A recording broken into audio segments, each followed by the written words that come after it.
This is my video response to our EdTech class 531, Teaching and Learning in Virtual Worlds. Now, we had a video response we were supposed to do to a reading and a video. The reading was Immersive Interfaces for Engagement and Learning, and the video was a TED Talk, Halifax by Evan Jones, Belief is Not Binary. Now, the Immersive Interfaces for Engaging and Learning was by Chris Deed. And my impressions for that right off the bat, let me see here, was they talked about inducing this sense of symbolic immersion with participants, this triggering semantic psychological association. And the way I took that is you have this sense of reality because of the immersion that takes place. And the first thing that struck me was how we are using Minecraft in our class, and how that day-night cycle has that same trigger of those semantic psychological effects, in that you have this urgency that's created with the night cycle, because you know monsters are going to come out and start blowing things up and destroying you and doing all that kind of stuff. So even if it's a simple task, you get placed in a sense of urgency, which then increases your level of immersion, because you feel like you're on this sped up heartbeat. You got to get stuff done and things like that. Then you can take a break in nightfall if you have shelter, of course, and then go back out and accomplish another task. But you're immediately drawn in to that urgency because of that day-night cycle. Another thing that stood out for me for his reading was the discussion of the exocentric versus the egocentric. With the exocentric, for lack of a better term in my mind, was it's kind of like that third person kind of standing back view in a game, where the egocentric is more the first person right involved in the action, kind of following through the game.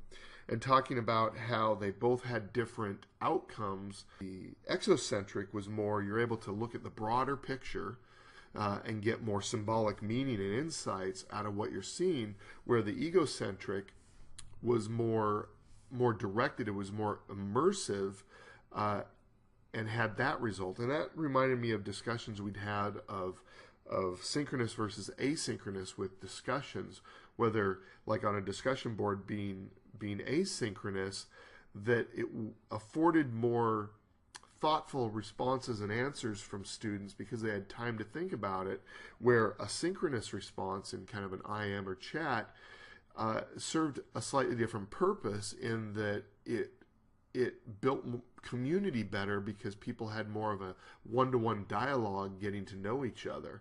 And so both of them were necessary. Just like in the exocentric and egocentric, it might be egocentric to get involved in the actual action of what you're doing, to immerse yourself, but then you can pull back into an exocentric mode to do problem solving or puzzle solving or things like that, how they just change the view that lets your perspective change. Now, with the next one, with the TED Talk, Evan Jones, Belief is Not Binary. Now, he made a statement that I found real interesting, and it reminded me of gameplay, and I'll talk about that in a second. But it was, how do we know something is false but still gain meaning from it? Now, he used a lot of references to, like we talked about suspension of disbelief. He talked about belief and disbelief, that suspension of disbelief. But he also talked about things like interactive fiction. He mentioned these kind of catchwords, collaborative story, things like that.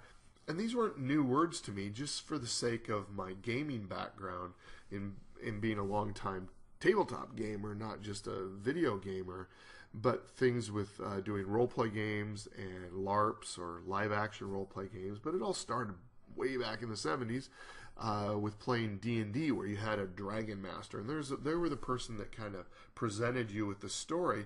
And even though it was more inactive than sitting around watching TV, there was a sense of, now that I look back, a sense of passivity to it, because you were kind of being presented with this and then just responding and such. And now eventually, as the games progressed in how they immersed people, this started to change. I remember there was kind of a different tone with Foss's Shadowrun, which I really enjoyed and played quite a bit. But I don't think it was until really Mark Reinhagen with White Wolf Publishing, and they started doing the Vampire Masquerade, Werewolf the Apocalypse, that there was a shift in the lexicon of how people talked about the process of role play and how to immerse people. And he, in the Werewolf book, I'll have it here. I want to read something real quick. Storytelling allows us to understand ourselves by giving us a tool with which to explain our triumphs and defeats. By looking at our culture, our family, and ourselves in a new context, we can understand things we never before realized. Storytelling is entertaining because it is so revealing, and exhilarating because it is so true. This just reminded me immediately of the quote of, how do we know something is false but still gain such meaning from it, that the presenter was talking about. And it's that active engagement. He added, it's not just the suspension of disbelief, and I know all about that with a 10-year-old son that doesn't quite know how to do that because he hasn't been jaded enough to go, okay, just need to focus on my suspension of disbelief, and I'll enjoy the movie, where he wants to ask all these questions. But the talk discussed that performance of belief, that there's that other step, and this is the difference between the passivity and the being the active. And then with the White Wolf system, it really focused with this idea of games and immersion, that you didn't have a dungeon master or a game master. You had a storyteller, and it identified the person as a storyteller, and was specific to say that as a group you were creating a story and you were storytelling together. And that's what it is like for what the talk talked about, was this whole moving people into these immersive virtual worlds and supplanting it with real world interaction to make it immersive. And in a game environment, in a role-playing game environment, you want some basic things to make it successful.